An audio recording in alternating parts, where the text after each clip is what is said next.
साहब हमारे साथ जुड़ चुके हैं। भसीन साहब नमस्कार, कार्यक्रम में स्वागत है। आपने कल टाटा मोटर्स की कॉल दी थी और कल टाटा मोटर्स पे अगर आप देखें, ज़माना अगर आप देखें परेशान था, लेकिन आज क्या गजब पुल बैक है। पहले तो आप बधाई के पात्र हैं, आपने आधा प्रॉफिट वहाँ पे बुक करा दिया, लेकिन आधा अभी भी चल रहा है। बताइए इस पर क्या करना है और टाटा मोटर्स पे आपकी सोच क्या है?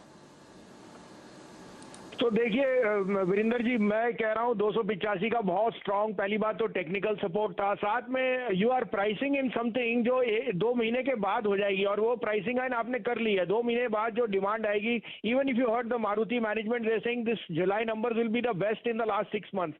सो एक पिंच ऑफ सॉल्ट से लीजिए that input cost have gone up, but Tata motor is going to see huge amount of demand and they will only be able to cater to that. तो एक क्वार्टर की एक्सटेंशन के लिए अगर आपको stock 20% cheap मिल रहा है, then you can sit through that, that was the rational.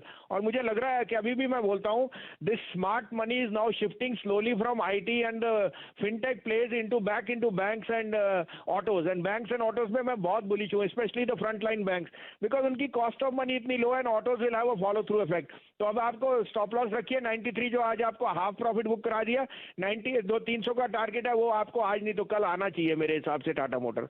अब आप कहें तो दो कॉल्स हैं, दोनों मार्केट रिलेटेड हैं, एनर्जी प्लेस और बैंक्स पे हैं। आप कहें तो मैं शुरू करूं। तो देखिए शैलेंद्र जी, एनर्जी स्टॉक्स आप देख रहे हो, वेदर इट्स मेटल्स और कमोडिटीज, फेरस नॉन फेरस, यहाँ पे जो अंडर परफॉर्म कर रहा है वो कोल इंडिया है। कोल इंडिया का रिकॉर्ड डिविडेंड आएगा और इस वाली जो उनका merchant banking merchant side sales है, it will hit all time highs. तो मुझे लगता है यहाँ पे रिस्क रिवॉर्ड बहुत फेवरेबल है। 143 में लीजिए, स्टॉप लॉस 139, टारगेट 150। और I want to go with HDFC bank. I think उनका जो 81 बॉन्ड्स है, it will be a very very big success. 1425 में लीजिए, keep a stop loss of 1395, look for targets of 1475। यहाँ डिस्क्लोजर भी दे दूं, I have been bullish on Kotak bank and it is underperforming, but I think it's a technical readjustment just before expiry. I still think Kotak is going to 1750 in the next week. दो शानदार calls आपके सामने आती हुई और हमेशा की तरह भसीन साहब आपको डर खरीदवाते हुए दिख रहे हैं। अगर आप पोर्टफोलियो में कुछ स्टॉक जोड़ना चाह रहे हैं तो कोटक बैंक पर ध्यान दीजिए, इस बिकवाली को हिस्सा बनाइए अपने पोर्टफोलियो का। और अगर आप टेक्निकल एनालिस्ट हैं तो आपके सामने दो शॉर्ट कॉल्स कोटक पर हम ऑलरेडी ट्रैक कर रहे हैं, लेकिन भसीन साहब का ट्रैक रिकॉर्ड डिप्स खरीदानी में बहुत ही ज़बरदस्त है। वापस जुड़ते हैं बाजार से और आपके सामने खबरों का सिलसिला जारी है। दिल्ली की तरफ से गलियारों में अब टेलीकॉम चहकता हुआ। असीम जी। जी शैलेंद्र जी, खबर ये है कि सरकार ने जो बीएसएनएल और एमटीएनएल का रिवाइवल प्लान जो है वो तैयार किया था, उसमें काफी सारा एसेट मोनेटाइजेशन जो है वो करने का प्लान था। तो वो एसेट जो है वो फाइनल हो गई है। जो हमें सूत्रों के हवाले से जानकारी मिल रही है कि पहले चरण में 6 एसेट्स की बिक्री जो है वो की जाएगी। इसमें बीएसएनएल की 4 एसेट्स होंगी, जबकि एमटीएनएल की 2 एसेट्स होंगी।